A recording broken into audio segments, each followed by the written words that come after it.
پاکستان اور افغانستان کے درمیان استنبول مذاکرات میں ڈیڈ لاک برقرار۔ پاکستانی وفد وطن واپسی کے لیے تیار۔ وفاقی وزیر اطلاعات عطا اللہ طارر نے کہا افغان طالبان دوحہ امن معاہدے کے مطابق اپنے بین الاقوامی علاقائی دو طرفہ وعدوں کی تکمیل میں اب تک ناکام رہا۔ پاکستان اصولی موقف پر قائم ہے۔ افغان سرزمین سے ہونے والی دہشت گردی پر قابو پانے کی ذمہ داری افغانستان پر عائد ہوتی ہے۔ واضح کیا کہ پاکستان طالبان حکومت کے ایسے اقدامات کی حمایت نہیں کرے گا جو افغان عوام یا پڑوسی ممالک کے مفاد میں نہ ہو۔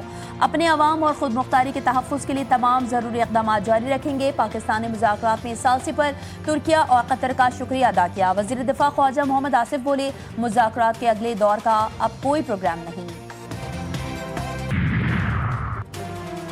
27ویں آئینی ترمیم پر مشاورت کے لیے وفاقی کابینہ کا اہم اجلاس آج صبح 10 بجے طلب۔ وزیر اعظم باکو سے بذریعہ ویڈیو لنک وفاقی کابینہ کے اجلاس کی صدارت کریں گے۔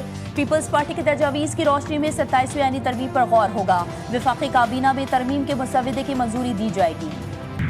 Mainly 3 points in the constitutional amendment that the Pakistan People's Party is considering supporting. The 243 amendment, constitutional courts in the context of the government having conversations with us about what other aspects of the Charter of Democracy they are able to implement at this time, and the transfer of the judges as long as incoming, outgoing chief justices are members of the commission that is to make that decision. Pakistan Peoples Party کا 27ویں ترمیم کی 3 نکات پر حمایت کا اعلان۔ Chairman Pakistan Peoples Party Bilawal Bhutto Zardari نے کہا کہ آرٹیکل 243 آئینی عدالت اور ججز کے ٹرانسفر کی تجویز کی حمایت کریں گے۔ NFC ایوارڈ پر ترمیم کی حمایت نہیں کر سکتے۔ آرٹیکل 243 پر حکومت کی مکمل حمایت کریں گے۔ آئینی عدالت کے معاملے پر بھی حکومت کے ساتھ ہیں۔ آئینی عدالتوں کے مسودے پر 2 دن بحث ہوئی ہے۔ آئینی ترمیم پر حکومت سے بات چیت کریں گے۔ بلاول بھٹو کی زیر صدارت پاکستان پیپلز پارٹی کی مرکزی مجلس عاملہ کا اجلاس ہوا۔ صدر مملکت آصف علی زرداری، چیئرمین سینیٹ یوسف رضا گیلانی سمیت دیگر اہم رہنماؤں نے شرکت کی۔ 243 آپ اس کی حمایت کریں گے یا مخالفت کریں گے؟ اگر تو ملک کے اوپر، ملک کی سیاست کے اوپر، آئین کے اوپر، جمہوریت کے اوپر اس کے منفی اثرات پڑتے ہیں تو ہمیں قبول نہیں ہوگا۔ اگر اس میں کوئی انتظامی قسم کی باتیں ہیں اور صرف انتظامی قسم کی باتیں، تو انتظامی چیزیں جو ہیں وہ ملک میں چلتی رہتی ہیں۔ اس کے حجم کو ہم دیکھیں گے، اس کی شکل کو ہم دیکھیں گے۔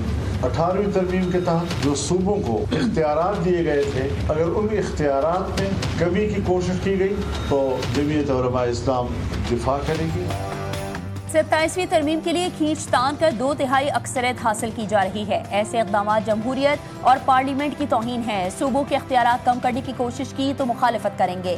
سربراہ JUIF مولانا فضل الرحمان نے واضح کر دیا، کہا صوبوں کے حق پر ڈاکہ نہیں ڈالنے دیں گے۔ صوبوں کے حقوق میں اضافہ کیا جاتا ہے، کمی نہیں۔ آرٹیکل 243 میں ترمیم سے سیاست یا جمہوریت کو نقصان پہنچا تو مخالفت کریں گے۔ 26ویں آئینی ترمیم میں مسترد کیے گئے نکات 27ویں ترمیم میں بھی قابل قبول نہیں۔ NFC ایوارڈ میں یہ بات ہم سپورٹ کر رہے ہیں کہ NFC ایوارڈ میں ایک یقین دہانی کرائی گئی تھی صوبوں کو کہ آپ کا ایوارڈ میں جو حصہ ہوگا وہ پریویس ایوارڈ سے کم نہیں ہوگا، اس لیے صوبوں کے شیئر جو ہے وہ کم نہ کرے۔ اس سے وفاق مضبوط نہیں، کمزور ہو جاتا ہے۔ تحریک انصاف کی NFC ایوارڈز پر پیپلز پارٹی کے موقف کی حمایت۔ چیئرمین PTI بیرسٹر گوہر نے کہا NFC میں صوبوں کے شیئرز کم کرنے سے وفاق کمزور ہوگا۔ اسد قیصر نے واضح کیا کہ اس حکومت کے پاس عوام کا مینڈیٹ نہیں ہے، یہ جو بھی ترمیم یا بل لے کر آئیں گے ہم اس کو مسترد کرتے ہیں۔ مولانا فضل الرحمان کی زیر صدارت JUI کی پارلیمانی پارٹی کا اجلاس۔ آئینی ترمیم کا مسودہ نہ ملنے پر اجلاس میں صرف ادھر ادھر کی باتیں اور چائے نوشی۔ اجلاس کے بعد ایک رکن نے کہا کہ ان کے پاس بتانے کے لیے کچھ ہے ہی نہیں۔ قافلے کے وفد کی چودھری صالح حسین کی قیادت میں MQM قیادت سے ملاقات۔ 27ویں آئینی ترمیمی مسودے پر مشاورت۔ MQM نے بلدیاتی آئینی ترمیمی مسودے پر لیگی قیادت کو اعتماد میں لیا۔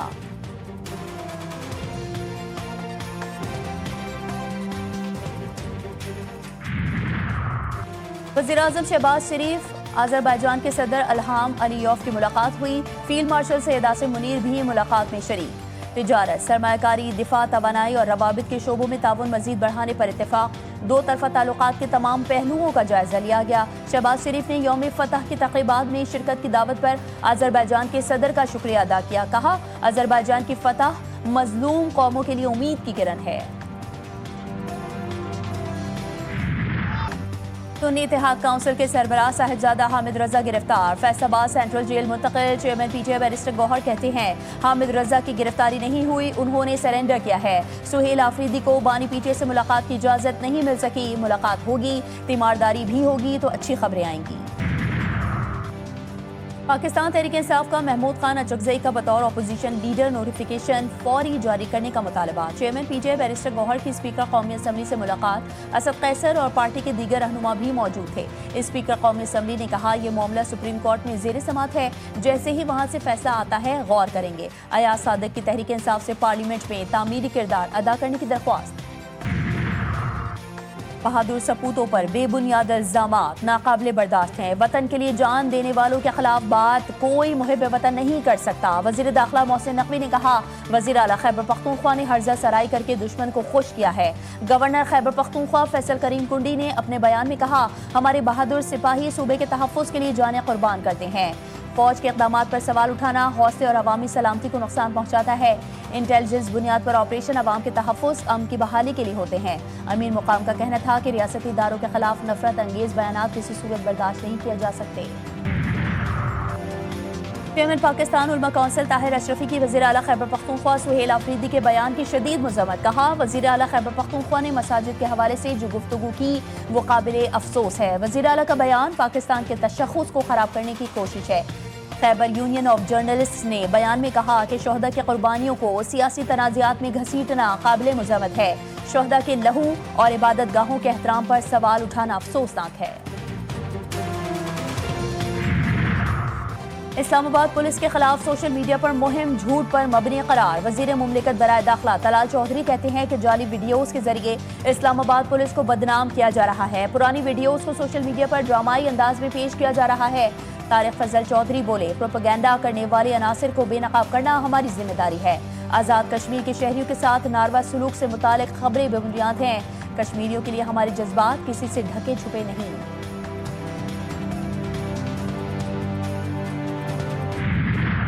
سندھ میں ڈینگی وبا نے مزید 4 زندگیاں نگل لیں، اموات کی تعداد 20 سے بھی تجاوز کر گئی۔ کراچی اور حیدرآباد میں 2 اموات رپورٹ۔ خیبر پختونخوا میں ڈینگی کی کیسز میں اضافہ، 410 کیسز سامنے آ گئے۔ مجموعی اعداد و شمار کے مطابق خیبر پختونخوا میں اب تک 5435 کیسز رپورٹ ہوئے۔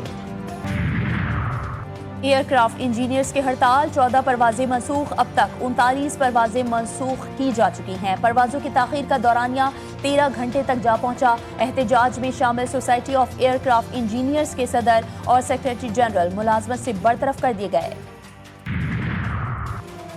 غیر قانونی پارکنگ اب کراچی میں نہیں چلے گی، ٹریفک کے نظام کے بعد پارکنگ کا نظام بھی ٹھیک ہوگا۔ ڈی آئی جی ٹریفک پیر محمد شاہ کا کراچی میں بہت جلد روبوٹ متعارف کروانے کا اعلان۔ وزیراعظم کا ترسیلات زر میں اضافے پر بیرون ملک مقیم پاکستانیوں سے اظہار تشکر، شہباز شریف نے کہا ترسیلات زر میں بتدریج اضافہ اوورسیز پاکستانیوں کا حکومتی پالیسیز پر اعتماد کا مظہر ہے۔ بیرون ملک مقیم پاکستانی خون پسینے کی کمائی سے ملک و قوم کی خدمت کر رہے ہیں۔ غزہ جنگ بندی معاہدے کے باوجود اسرائیل امداد فراہمی کی راہ میں رکاوٹ، فلسطینی عوام کو رہائش، خوراک اور دیگر ضروری سامان کی شدید کمی کا سامنا۔ اب بھی 10,000 سے زائد فلسطینی ملبے تلے دبے ہیں، جنہیں اب مردہ تصور کیا جا رہا ہے۔ ایران پر اسرائیل کے ابتدائی حملے کا انچارج میں خود تھا، امریکی صدر ڈونلڈ ٹرمپ کا بڑا اعتراف، کہا کارروائی کی مکمل نگرانی کی۔ 13 جون اسرائیل کے لیے عظیم دن تھا، ایران پر حملے میں فوجی ڈھانچے کو شدید نقصان پہنچا اور ایرانی جرنیلوں اور سائنسدانوں کو شہید کیا گیا۔ انڈونیشیا کے دارالحکومت جکارٹا میں نماز جمعہ کے دوران مسجد میں دھماکہ، 54 نمازی زخمی، کئی زخمیوں کی حالت تشویشناک۔ دھماکہ اسکول کمپلیکس کے اندر قائم مسجد میں ہوا، زخمیوں میں بیشتر طلبہ شامل۔ پاک بحریہ کے جہاز سیف کا بیرون ملک تعیناتی کے دوران مالدیو کا دورہ، پاکستان نیوی کے جہاز کا پرتپاک استقبال کیا گیا۔ مشن کمانڈر کی مالدیو کی عسکری قیادت سے ملاقاتیں، باہمی دلچسپی کے امور اور سمندری سلامتی پر تبادلہ خیال۔ مشن کمانڈر نے پاکستان کے ہائی کمیشن کا بھی دورہ کیا۔ جہاز کی روانگی سے قبل مالدیو کوسٹ گارڈ کے ساتھ گزرگاہی مشق منعقد ہوئی۔ پاکستان اور جنوبی افریقہ کے درمیان آج سیریز کا تیسرا اور فیصلہ کن میچ کھیلا جائے گا۔ دوسرے ون ڈے میں جنوبی افریقہ نے پاکستان کو 8 وکٹوں سے ہرا دیا۔ سیریز 1-1 سے برابر۔ پاکستان نے 9 وکٹوں پر 269 رنز بنائے۔ پروٹیز نے ہدف 2 وکٹوں کے نقصان پر حاصل کیا تھا۔ کراچی میں بے قابو ٹرالر شیرشاہ پل سے نیچے لٹک گیا۔ حادثے میں کوئی جانی نقصان رپورٹ نہیں ہوا۔ امدادی ٹیمیں جائے وقوع پر پہنچ گئی۔ ٹرالر ڈرائیور معمولی زخمی ہو گیا۔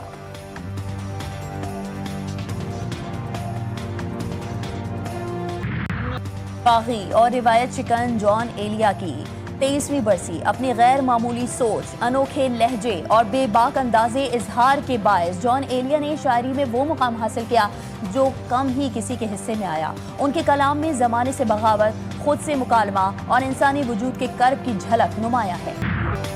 اور پاکستانی فلم انڈسٹری کے مایہ ناز اداکار درپن کو بچھڑے 45 برس بیت گئے۔ درپن نے 67 فلموں میں اداکاری کے جوہر دکھائے۔ کلاسیکی حسن، منفرد اداکاری اور دلکش انداز گفتگو کے باعث درپن نے 50 اور 60 کی دہائی میں فلمی دنیا میں بے مثال شہرت حاصل کی۔